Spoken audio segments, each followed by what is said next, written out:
Nah,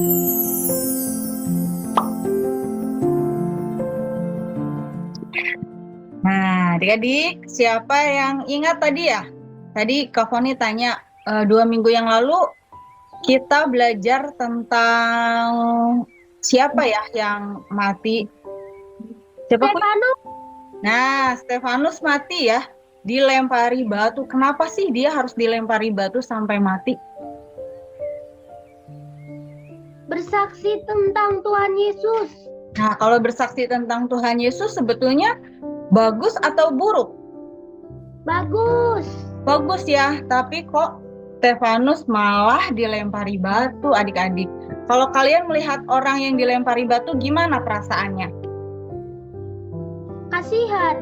Kasihan ya, sedih, ya ampun, kasihan sekali. Dia padahal tidak melakukan kejahatan. Nah, tapi waktu itu ya adik-adik, ada satu orang ya, di antara orang-orang yang melempar batu ya, ada salah satu di antaranya yang senang ketika Stefanus itu meninggal dilempari batu. Siapakah dia? Siapa yang bisa tebak? Yang sudah tahu? Iya benar, Saulus ya. Nah adik-adik, nah ini ya. Jadi waktu itu ketika orang-orang Yahudi melempari Stefanus dengan batu, ya batunya batu besar adik-adik, bukan batu kerikil. Kalau batu kerikil mah nggak sakit ya. Batu-batu besar sampai darahnya keluar banyak dan meninggal dunia. Nah pada waktu itu di antara mereka yang melempari batu ada satu orang namanya Saulus. Dia itu setuju kalau Stefanus itu harus dilempari batu. Saulus ini orang Yahudi juga ya adik-adik, tapi dia juga punya kewarganegaraan Romawi. Jadi dia dikenal sebagai Saulus atau Paulus. Tapi setelah nanti, nah kayaknya lanjutkan dulu ceritanya ya. Nah jadi pada waktu itu si Saulus ini dia setuju, bagus, dia memang harus dihukum mati, katanya seperti itu ya. Karena Saulus ini juga awalnya tidak percaya kepada Tuhan Yesus. Dia itu siapa adik-adik?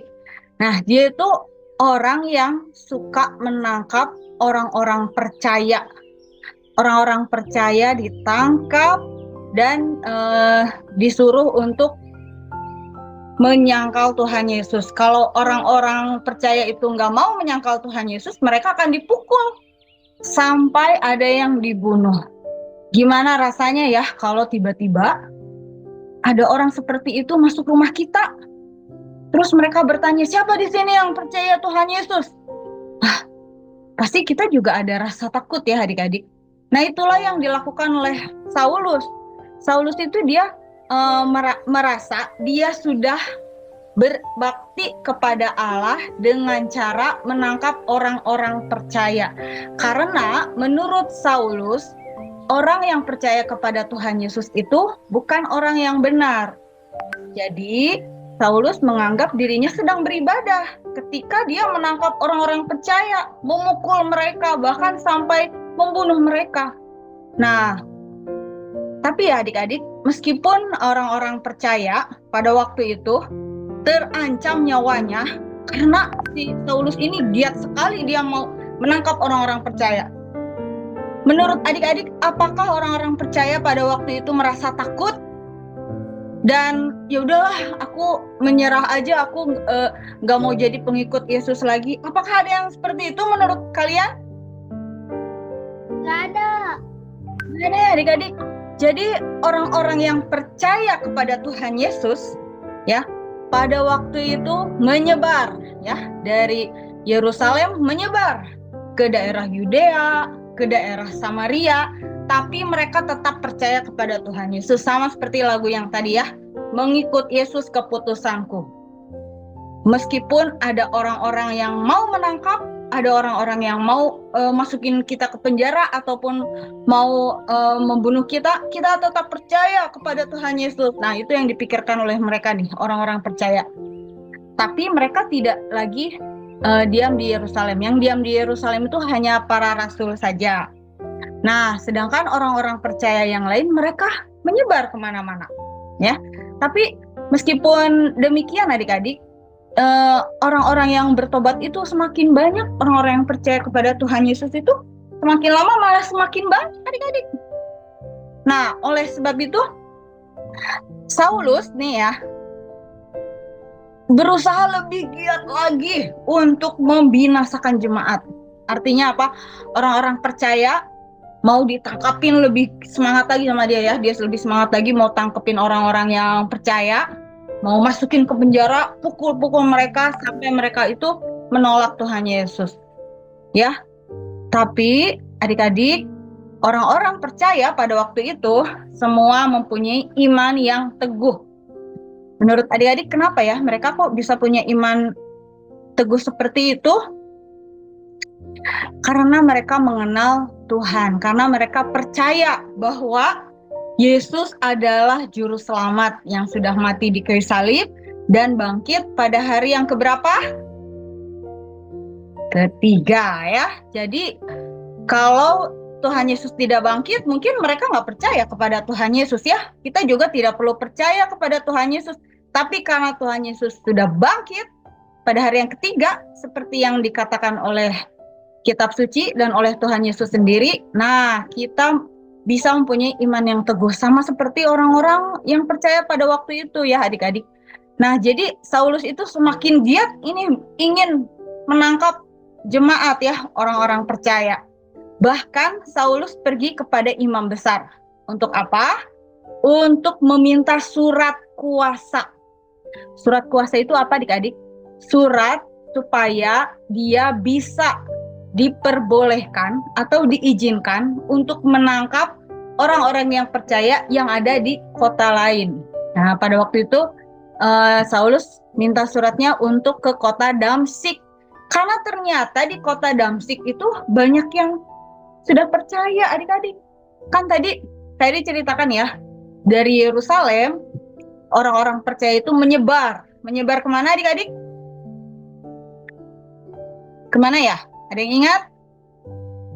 Ke Yudea, ke Samaria, terus ada juga yang sampai ke Damsyik ya. Nah, Saulus meminta surat supaya dia diizinkan untuk menangkap orang-orang percaya di Damsyik. Kemudian, nah, terjadi sesuatu di perjalanan adik-adik ya. Nah, jadi sebelum itu Kak Eri mau ceritakan. Jadi Saulus ini berangkat ke kota Damsyik bersama dengan teman-temannya. Waktu di perjalanan mereka itu semangat banget. Oh ya, pokoknya di Damsyik aku mau tangkap mereka. Ya betul, kita harus tangkap gitu kira-kira ya pembicaraan Saulus dengan teman-temannya. Tapi ternyata di tengah jalan itu mereka mengalami sesuatu. Nah, coba kita baca ya Kisah Para Rasul 9 ayat 4 dan 5. Kak Eri mau minta tolong kepada Aprilio ya, baca ayat keempatnya. Terus adik yang di Jepara yang perempuan satu, baca ayat yang kelimanya ya.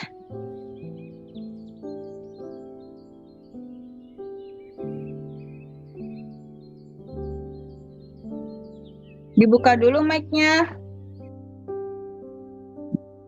Baca. Bantar. Ya. Dia rendah ke tanah dan kedengarlah olehnya sesuatu suara yang berkata kepadanya, Saulus, Saulus, mengapakah engkau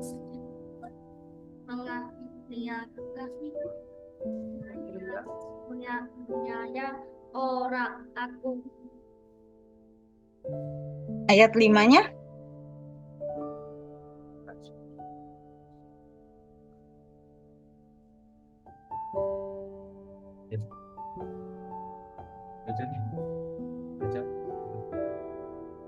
Jawab Saulus, siapakah engkau, Tuhan Yesus? Katanya, akulah Yesus yang kau aniaya itu. Iya, terima kasih ya. Nah, jadi adik-adik waktu dalam perjalanan mau menuju ke kota Damsyik, Saulus dan teman-temannya itu melihat suatu cahaya yang sangat menyilaukan. sampai mereka itu nggak bisa buka mata. Pernah nggak adik-adik melihat cahaya yang bikin silau gitu? Nesya pernah lihat cahaya yang membuat silau?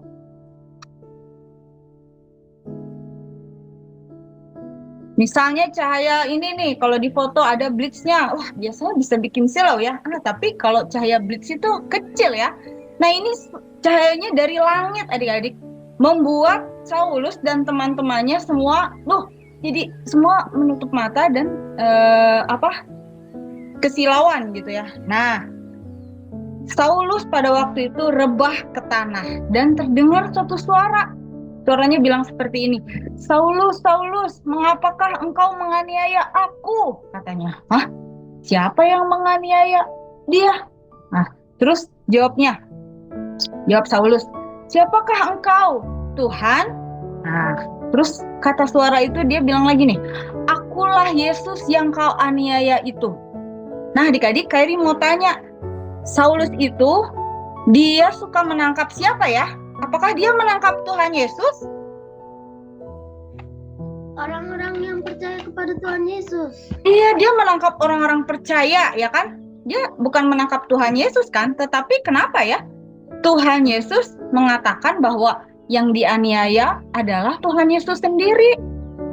Nah, adik-adik, ternyata ya, bagi Tuhan Yesus, setiap orang yang percaya itu adalah miliknya.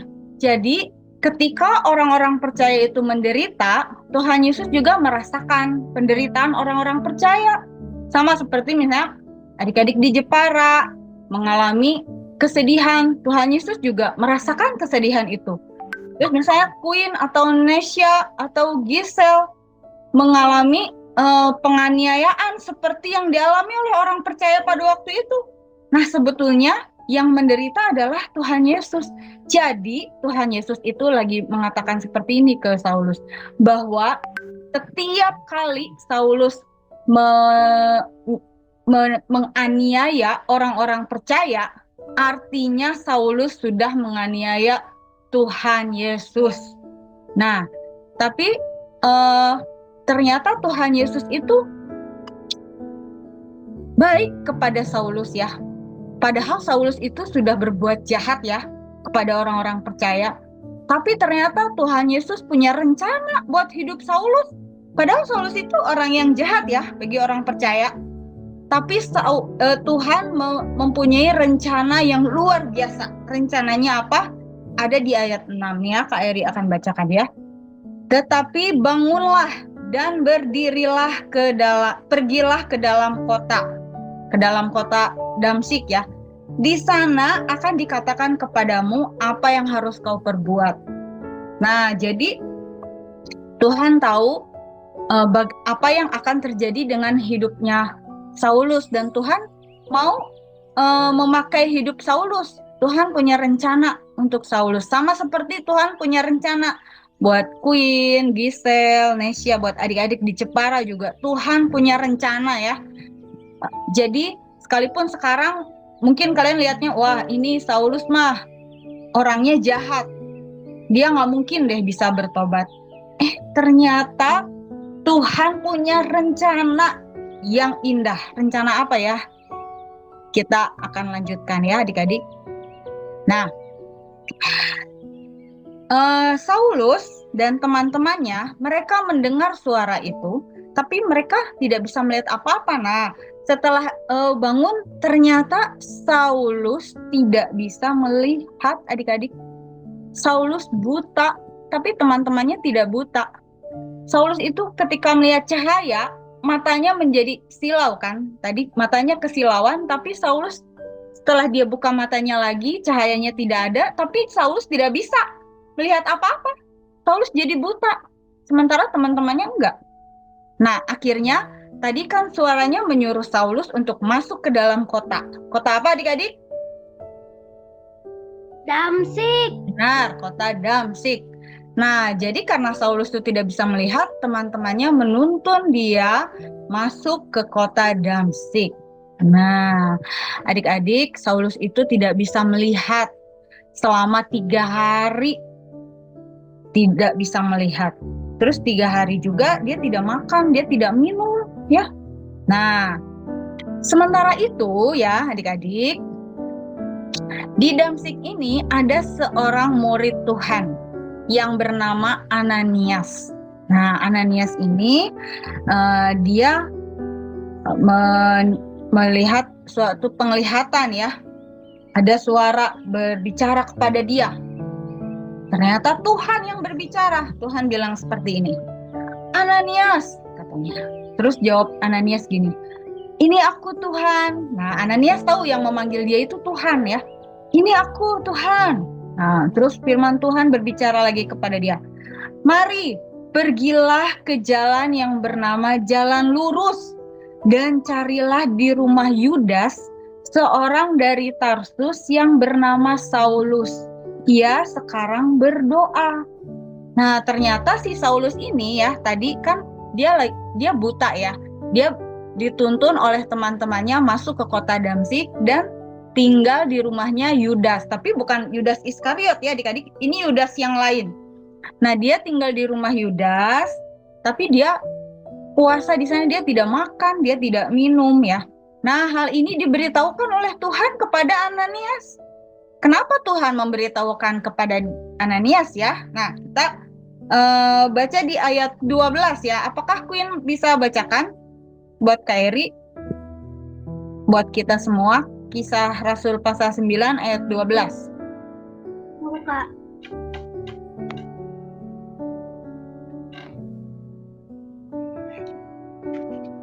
Kisah Rasul berapa, Kak? 9 ayat 12. 9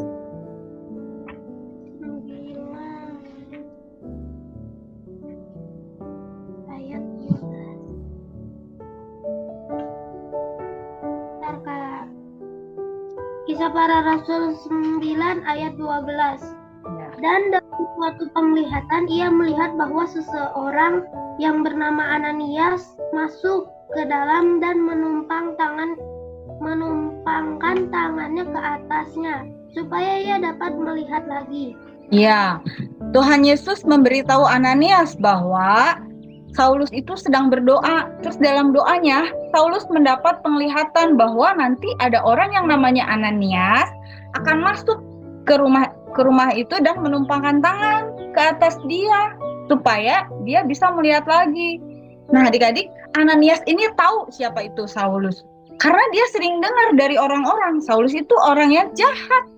Ya, Ananias bilang gini, Tuhan, dari banyak orang telah kudengar tentang orang itu. Betapa banyaknya kejahatan yang dilakukannya terhadap orang-orang kudusmu di Yerusalem. Jadi Ananias tahu Saulus tuh suka tangkap orang yang percaya. Dia suka pukul orang yang percaya, bahkan sampai dibunuh ya. Dan ia datang kemari dengan surat kuasa ya dari imam kepala ya untuk menangkap semua orang yang percaya. Nah, Ananias ada rasa takut. Gimana nih Tuhan? Kan dia orang jahat, masa aku harus datang kepada dia? Nanti gimana kalau aku dibunuh, kalau aku dipukul, kalau aku ditangkap? Nah, tapi firman Tuhan bilang begini ya, di ayat 15 dan 16 nya. Pergilah, sebab orang ini adalah alat pilihanku, kata Tuhan. Berarti Tuhan memilih Saulus untuk apa ya? Untuk memberitakan namaku. Namaku nih nama Tuhan Yesus ya. Kepada siapa? Kepada bangsa-bangsa lain, serta raja-raja dan orang-orang Israel. Waduh, luar biasa ya. Tuhan punya rencana seperti itu untuk Saulus. Terus Tuhan juga bilang begini, aku sendiri akan menunjukkan kepadanya betapa banyak penderitaan yang harus ia tanggung oleh karena namaku. Ternyata, sekalipun Saulus sudah dipilih Tuhan untuk menjadi alatnya, Tuhan juga memberitahu kepada dia bahwa nanti akan ada penderitaan yang harus dia alami. Betul adik-adik, apa yang dikatakan oleh Tuhan ini. Nanti di kemudian hari, Saulus memang mengalami banyak penderitaan ya. Nanti adik-adik akan tahu penderitaan apa saja yang dialami oleh Saulus. Kalau adik-adik rajin Pondok Gembira ya, nanti bisa mengikuti perjalanan Saulus, atau adik-adik bisa baca langsung dari kitab Kisah Para Rasul. Nah, tapi meskipun banyak penderitaan yang dialami oleh Saulus, Saulus itu tetap percaya kepada Tuhan Yesus. Jadi selama dia buta itu ya adik-adik, dia menjadi orang yang percaya kepada Tuhan. Kepada Tuhan Yesus ya.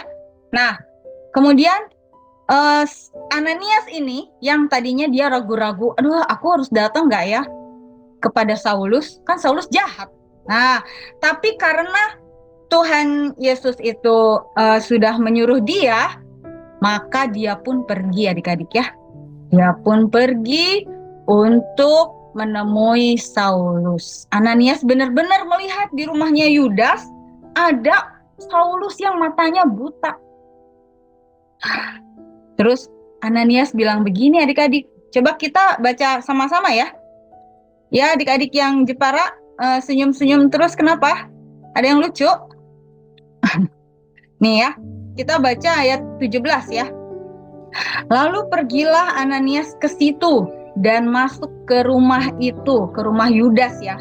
Ia menumpangkan tangannya ke atas Saulus, katanya, Saulus saudaraku, Tuhan Yesus telah menampakkan diri kepadamu. Yang telah menampakkan diri kepadamu di jalan yang engkau lalui, telah menyuruh aku kepadamu supaya engkau dapat melihat lagi dan penuh dengan Roh Kudus. Nah, di sini Ananias bilang bahwa Saulus itu saudaranya, Saulus saudaraku, katanya gitu. Kenapa Ananias mengatakan Saulus saudaranya? Emang saudaraan mereka? Nah, mereka saudara seiman ya adik-adik. Jadi adik-adik meskipun tinggalnya jauh di Jepara, ada yang di Purwakarta, di Bandung, ada yang di Timika ya, tapi kita semua bersaudara karena kita saudara seiman. Nah, di sini Ananias bilang, Saulus saudaraku, Tuhan Yesus menyuruh aku datang kepada kamu gitu ya. Jadi supaya dia bisa melihat lagi. Nah, dan pada waktu itu juga ya adik-adik, Ananias menumpangkan tangan kepada Saulus dan Saulus dapat melihat lagi. Ajaib ya. Siapa yang memberi kuasa kepada Ananias sehingga Saulus ini bisa melihat lagi? Menurut adik-adik siapa yang memberi kuasa? Tuhan Yesus. Iya ya, Tuhan Yesus ya. Nah, Tuhan Yesus melalui Roh Kudusnya memberi kuasa kepada Ananias sehingga Saulus bisa melihat lagi. Nah, setelah itu Saulus makan deh. Tadi kan dia tidak makan ya, tidak makan, tidak minum selama 3 hari. Nah, akhirnya Saulus makan dan dia kekuatannya pulih kembali. Nah, adik-adik sebenarnya banyak sekali penderitaan yang dia alami ya. Ini aja awal-awal orang-orang yang percaya itu masih takut loh kepada Saulus. Karena kan Saulus dikenalnya orang jahat. Gimana ya menurut adik-adik? Apakah orang-orang yang percaya bisa menerima Saulus? Apakah orang-orang yang sudah menjadi pengikut Yesus bisa menganggap Saulus ini saudaranya seperti Ananias? Nah, nanti kita temukan jawabannya 2 minggu lagi ya adik-adik ya. Tapi hari ini Kak Eri mau memberitahu bahwa Saulus mengalami sendiri bahwa Tuhan Yesus adalah Allah yang berkuasa. Dan hanya Tuhan Yesus saja satu-satunya jalan supaya manusia bisa selamat adik-adik. Kak Eri mau bertanya ya, apakah dengan kebaikan kita bisa masuk surga? Bisa nggak ya? Kita berbuat baik aja, tapi nggak percaya Tuhan Yesus, kita bisa masuk surga? Enggak. Nah, nggak bisa ya adik-adik, kebaikan kita semua sia-sia. Keselamatan itu hanya ada di dalam Tuhan Yesus ya. Selain Tuhan Yesus tidak ada keselamatan adik-adik, harus ingat ya. Itulah yang dialami oleh Saulus. Saulus menganggap, wah saya kalau menangkap orang yang percaya, artinya saya itu sudah berbuat bakti kepada Allah. Padahal keselamatan itu hanya dari Tuhan Yesus. Dan Saulus melihat sendiri bagaimana Tuhan memanggil dia di perjalanan ya menuju Damsyik. Nah adik-adik, Saulus yang tadinya tujuannya mau tangkap orang-orang percaya, jadi berubah ya tujuannya ya. Tujuannya jadi berubah nih. Tadi Tuhan bilang kepada Ananias ya, bahwa Saulus akan menjadi alat Tuhan untuk memberitakan Injil. jadi berubah ya. Wah, berubahnya berubah banget. Masa yang tadinya menangkap orang yang percaya jadi memberitakan Injil. Itu artinya ada Roh Kudus yang menginsafkan dia, yang memberikan pengertian akan kebenaran dan penghakiman seperti ayat hafalan kita tadi ya adik-adik. Kita baca lagi ayat ini ya. Yuk kita baca sama-sama ya adik-adik. 1, 2, 3. Yohanes 16 ayat 8. Dan kalau ia datang, ia akan menginsafkan dunia akan dosa, kebenaran, dan penghakiman. Nah, jadi di dalam diri Saulus sekarang sudah ada Roh Kudus yang akan menolong dia memberitakan Injil ya. Bukan lagi berbuat jahat, bukan, tetapi dia akan memberitakan nama Yesus. Nah, sekarang adik-adik, apakah adik-adik sungguh-sungguh percaya bahwa Tuhan Yesus itu sudah mati di kayu salib dan dia sudah benar-benar bangkit pada hari yang ketiga? Siapa yang sungguh-sungguh percaya? Angkat tangannya.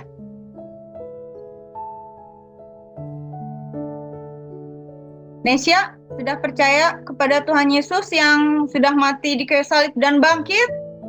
Puji Tuhan ya, Gisela juga sudah percaya. Puji Tuhan. Nah, kalau kita percaya, Tuhan Yesus berjanji ya akan memberikan hidup yang kekal di sorga. Nah, sekarang Kak Eri tadi sudah menceritakan bagaimana Saulus itu bertobat ya, insyaf dia akan dosanya ya, jadi dia bertobat. Nah, apa respon adik-adik setelah mendengar peristiwa ini? Apakah adik-adik mau sungguh-sungguh percaya kepada Tuhan Yesus dan bersyukur kepadanya karena adik-adik sudah percaya? Mau. Nah, karena adik-adik sudah percaya, apakah kamu mau menaati firman-Nya? Nah, gimana kita bisa tahu firman Tuhan ya? Ya, dengan cara membaca Alkitab, adik-adik, kita akan mengenal Dia, akan mengetahui apa kehendak Tuhan dalam hidup kita, apa rencana Tuhan dalam hidup adik-adik ya. Nah, kakak mau bertanya, di sini ada yang baca Alkitabnya sudah rutin setiap hari baca Alkitab? Siapa yang sudah baca Alkitab tiap hari? Angkat tangannya. Siapa yang belum baca Alkitabnya kadang-kadang aja? Nah, adik-adik, untuk yang baca Alkitabnya belum rutin ya. Nah, adik-adik bikin jadwal supaya bisa baca Alkitab tiap hari, atau adik-adik bisa mengikuti yang di grup ya. Di grup ada baca Alkitab bersama di grup Pondok Gembira ya. Nanti Gisela sama Nesya kalau mau nanti diberikan link grupnya. Nah, jadi ingat ya adik-adik, keselamatan itu hanya ada dalam Tuhan Yesus. Tuhan Yesus sudah rela menderita buat kita. Dia datang ke dunia tujuannya bukan untuk melakukan mujizat adik-adik ya, tapi dia untuk mati di kayu salib. Buat apa? Untuk menanggung dosa kita. Tapi dia nggak mati selamanya kan? Dia bangkit pada hari yang ketiga ya. Tuhan Yesus tuh Allah yang hidup, dia bukan Allah yang mati. Jadi kalau adik-adik percaya dengan sungguh-sungguh ya, bukan main-main ya, percayanya sungguh-sungguh, maka kita memperoleh keselamatan. Ya, puji Tuhan. Tuhan Yesus